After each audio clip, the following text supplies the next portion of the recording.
আজকের ভিডিওতে মূলত তিনটে বিষয় নিয়ে কথা বলবো। একটা হচ্ছে গতকাল কলকাতা লিগের ম্যাচে কিয়ান নাসেরির হ্যাট্রিক, জামশেদপুর এফসির লাইসেন্সে খেলবে চার্চিল ব্রাদার্স এবং তুলনামূলক কঠিন প্রতিপক্ষদের বিরুদ্ধে খেলতে হবে মোহনবাগানকে। এই সব নিয়ে আলোচনা করব আজকের এই ভিডিওতে। এছাড়া কয়েকটা বিষয় রয়েছে, যেমন ভারত আসিয়ান কাপ খেলতে যাবে না, এটা নিয়ে ডিসিশন নিয়েছে, এটাও আমি আপনাদেরকে আগের ভিডিওতে জানিয়ে দিয়েছিলাম। জেলকোভিচ আজকে আসছে, আগের ভিডিওতে কমেন্টে পিন করে দিয়েছিলাম, অলরেডি এসে গেছে। তো একদম প্রথমে আলোচনা করি গতকালের ম্যাচে কিয়ান নাসেরির হ্যাট্রিকটা নিয়ে। গতকাল ম্যাচে মোহনবাগান কিন্তু তুলনামূলক যথেষ্ট ভালো খেলেছে আগের ম্যাচগুলোর তুলনায়। আগের ম্যাচগুলোতে যে মোহনবাগানের খেলার মধ্যে ভুল ভ্রান্তি দেখা যাচ্ছিল, তার কিছু অংশ কালকের খেলাতেও ছিল, কিন্তু যদি ডেভেলপমেন্টের কথা বলেন অনেকটা হয়েছে। বিশেষ করে কিয়ান নাসেরি কিন্তু ডুরান্ড কাপের লাস্ট ম্যাচ থেকে তার ফর্মের একটা পরিবর্তন দেখা যাচ্ছে এবং তার প্রতিফলন কিন্তু গতকালের ম্যাচেও দেখা গেছে এবং কিয়ান নাসেরি একটা অসাধারণ লেভেলের পারফর্ম করেছে এবং হ্যাট্রিকও করেছে। সব থেকে বড় বিষয়, কিয়ান যে অ্যাটেম্পগুলো নিচ্ছিল সেগুলো প্রত্যেকটাই গোলের মধ্যে ছিল এবং কিছু ক্ষেত্রে গোলকিপার সেটা সেভ করে দেয় এবং তিনটে ক্ষেত্রে কিয়ান গোল করে দেয় এবং হ্যাট্রিক করে। কিন্তু আগের ম্যাচে দেখা যাচ্ছিল কিয়ানের শটগুলো টার্গেটে থাকছে না, বল পা থেকে বেরিয়ে যাচ্ছে, কন্ট্রোল লুজ করে ফেলছে, সেগুলো কিন্তু গতকালের ম্যাচে একদমই দেখা যায়নি। বরং নিজের বুদ্ধিমত্তা দিয়ে এবং প্রকৃত লিডার হিসেবে সে পারফর্ম করেছে গতকালের ম্যাচে এবং কিয়ান আবার বুঝিয়ে দিয়েছে সে শেষ হয়ে যায়নি, সে ফুরিয়ে যায়নি, তার মধ্যে এখনও প্রচুর খেলা বাকি আছে। এ প্রসঙ্গে আমি বলে রাখি, আপনি মোহনবাগানের প্রত্যেকের, আমরা যতজন মোহনবাগান সমর্থক আছি, কোনো প্লেয়ারকে মোহনবাগানের সমর্থকদের বিশেষভাবে ভালো লাগে, কারোর একে ভালো লাগে, কারোর ওকে ভালো লাগে। আমার কিন্তু প্রথম দিন থেকে কিয়ান নাসেরিকে অদ্ভুতভাবে একটু বেশি ভালো লাগে। ওর খেলার মধ্যে একটা ক্রিয়েটিভিটি আছে।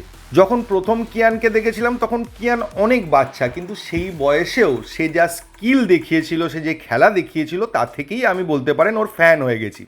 এখন কিয়ান ভালো খেলুক খারাপ খেলুক, কিয়ানের প্রতি এই দুর্বলতাটা থেকে যাবে এবং চেন্নাই এফসির ম্যাচও আমি গতবার দেখেছিলাম শুধুমাত্র কিয়ানের খেলা দেখব বলে, যে ম্যাচগুলো এসে নেমেছিল।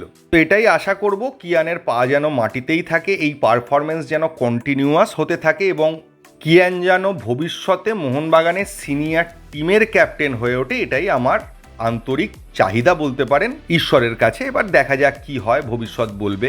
নেক্সট যদি চলে আসি জামশেদপুরকে নিয়ে, জামশেদপুরের যে লাইসেন্সটা ছিল, যেটা দিয়ে জামশেদপুর আইএসএল খেলতো, সেই লাইসেন্স জামশেদপুর চার্চিল ব্রাদার্সের কাছে বিক্রি করে দিচ্ছে এবং 100 টাকার বিনিময়ে, যেটা শুনতে খুব হাস্যকর লাগবে, মাত্র 100 টাকায় পুরো বলতে পারেন 12 জন প্লেয়ারের একটা টিম এবং 2 জন কোচ সব কিছু তারা বিক্রি করে দিয়েছে চার্চিল ব্রাদার্সের কাছে। ফলে এবছরের আইএসএলে চার্চিল ব্রাদার্সকে দেখা যাবে জামশেদপুর এফসির জায়গায়।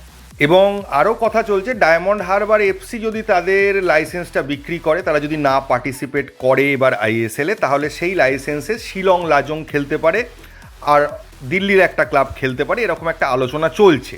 অবশ্যই যদি ডায়মন্ড হারবার এফসি নিজেরা না খেলে তবেই এই প্রশ্নটা আসছে।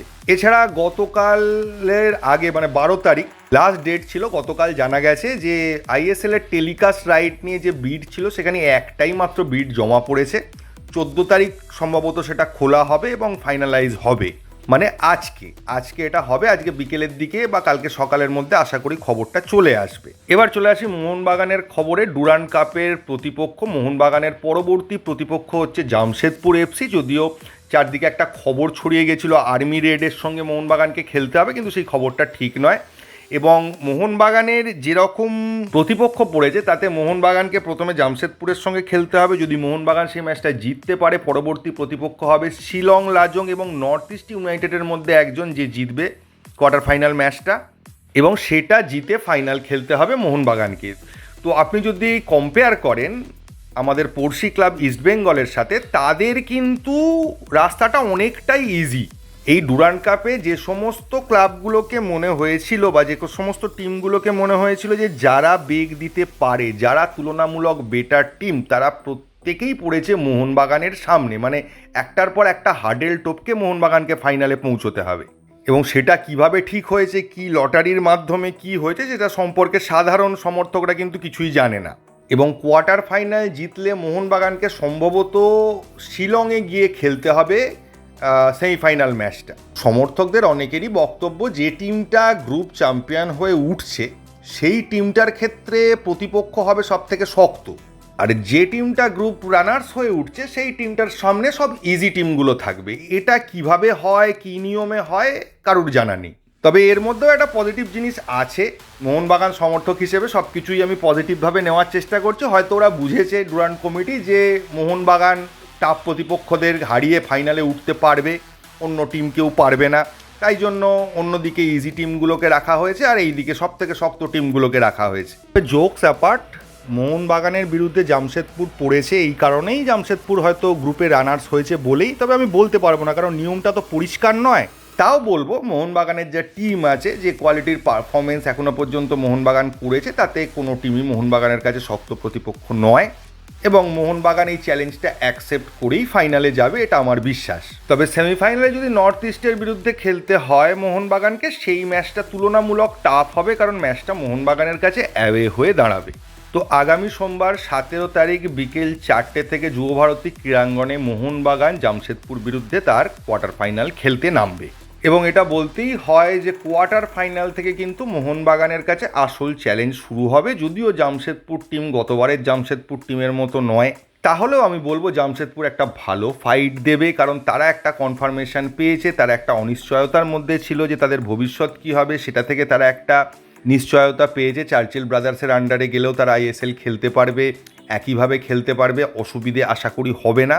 ফলে জামশেদপুর এফসির মোরালটা কিছুটা হলেও আপ হবে এবং তারা ফাইটটা দেবে এবং মোহনবাগানকে সেই ফাইট অতিক্রম করে, সেই ফাইটকে থামিয়ে জামশেদপুরকে আটকে পরের রাউন্ডে যেতে হবে। তো দেখা যাক কি হয়। এই ভিডিওতে এইটুকুই। থ্যাংক ইউ, ধন্যবাদ এবং জয় মোহনবাগান।